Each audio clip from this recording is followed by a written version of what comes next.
तो बिहार सरकार के द्वारा, भारत सरकार के द्वारा जो है एक यूडीआईडी कार्ड दिव्यांगजनों के लिए जारी किया जा रहा है। यह कार्ड जो है बनाना जरूरी है।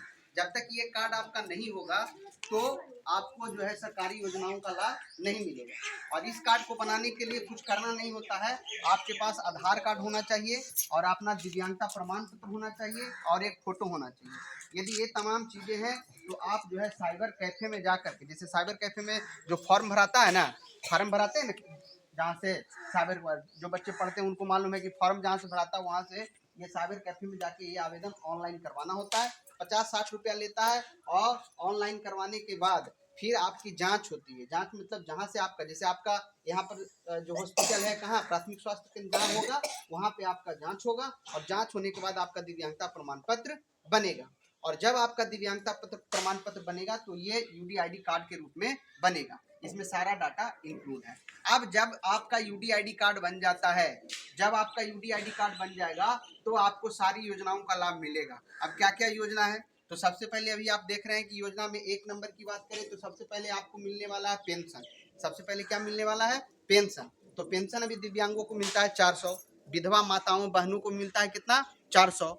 उसके बाद जो हमारे वृद्धजन होते हैं, चाचा वृद्ध हो जाते हैं या चाची हमारे वृद्ध हो जाते हैं तो उनको भी पेंशन मिलता है कितना? 400। तो ये तो पहले हो गया 400 पेंशन का बेनिफिट। उसके बाद फिर आपको मिलता है क्या?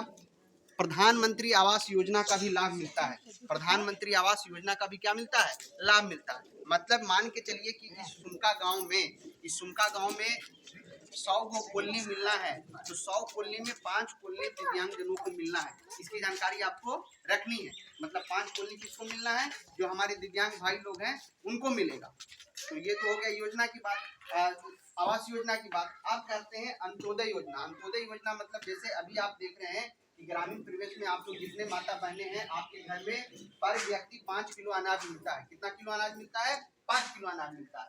लेकिन अब ये 5 किलो वाला अनाज, इसको अंत्योदय में बात करें तो ये 35 किलो का अनाज मिलता है। कितना मिलता है? 35 किलो। मतलब एक परिवार, एक दिव्यांग परिवार को एक मुश्त, यदि वो पति पत्नी भी खाली दिव्यांग है और परिवार के रूप में गिना जा रहा है तो उसको 35 किलो का अनाज मिलना है। 35 किलो का क्या मिलना है? अनाज मिलना है। इसके साथ साथ आपको जो है सरकार, जैसे आप कहीं सफर करते हैं, आप क्या करते हैं? सफर करते हैं। तो सफर ट्रेन से सफर होता है ना, तो ट्रेन से जो सफर होता है तो ट्रेन से सफर करने के लिए सरकार आपका रेलवे कंसेशन बनाती है। इसी कार्ड के आधार पर के आपका रेलवे कंसेशन बनाया जाता है। रेलवे कंसेशन में आप जो है एक व्यक्ति को साथ ले जा करके कम शुल्क में जो है आप यात्रा कर सकते हैं। दूर दूर तक की यात्रा आप कर सकते हैं। साथ ही आपको मान के चलिए किसी तरह का जरूरत है, जैसे ये लड़की अभी आप देख रहे हैं ये जो है कानों से नहीं सुनती है, लेकिन इसको अभी तक कान का मशीन मिला है? नहीं मिला है कान का मशीन। तो जानकारी बस, इसको कान का मशीन नहीं मिला, लेकिन इसको जो है निःशुल्क कान का मशीन मिलना है। निःशुल्क क्या मिलना है? कान का मशीन। ये पढ़ने जाती है? नहीं पढ़ती, जाती है,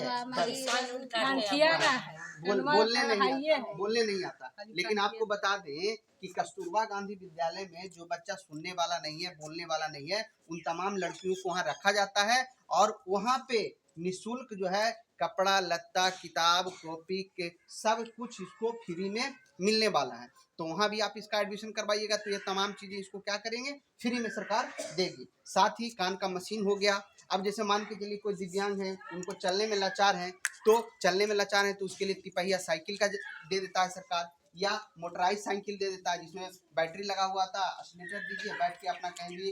वो दिव्यांग व्यक्ति को बैटरी चालित गाड़ी मिलने से वो अपने रोजी रोजगार को क्या कर सकता है? बढ़ा सकता है। रोजी रोजगार को क्या कर सकता है? बढ़ा सकता है। उसी प्रकार किसी को बैसाखी का जरूरत है, ठीक है। और इसके साथ साथ मान के चलिए कि कोई दिव्यांग ऐसा है कि जिसको हमको रोजगार करना है, क्योंकि जब तक रोजगार नहीं करेगा तो वो अपना पेट कहाँ से पालेगा? रोजगार करेगा तभी ना 2 पैसा का आमदनी होगा। तो जब 2 पैसा का आमदनी होगा तो 2 पैसा की आमदनी के लिए उसको पैसा चाहिए।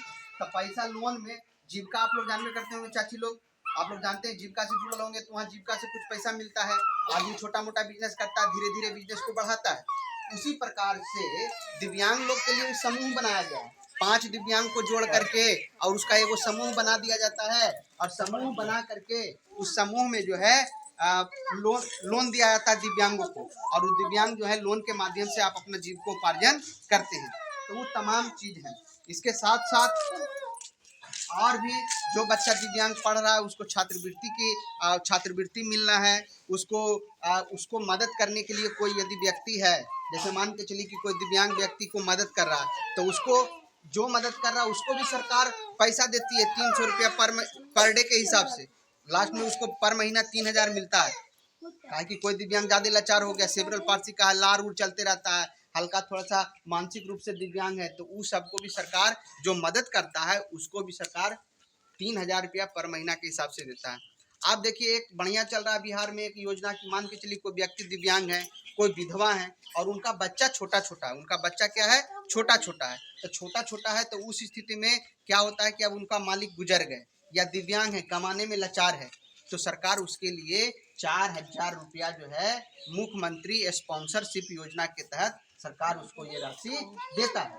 तो इस प्रकार से क्या है, जो योजनाएं हैं उसकी जानकारी आपको रखनी है और आपको क्या करना है, आगे बढ़ना है। तो सबसे पहले जरूरत है कि जो दिव्यांग है, जैसे मान के चलिए कि आपके परिवार में आपके साथी में कोई भी दिव्यांग है, तो दिव्यांग है तो सबसे पहले उसको कहिए कि वो अपना यूडीआईडी कार्ड बनाए।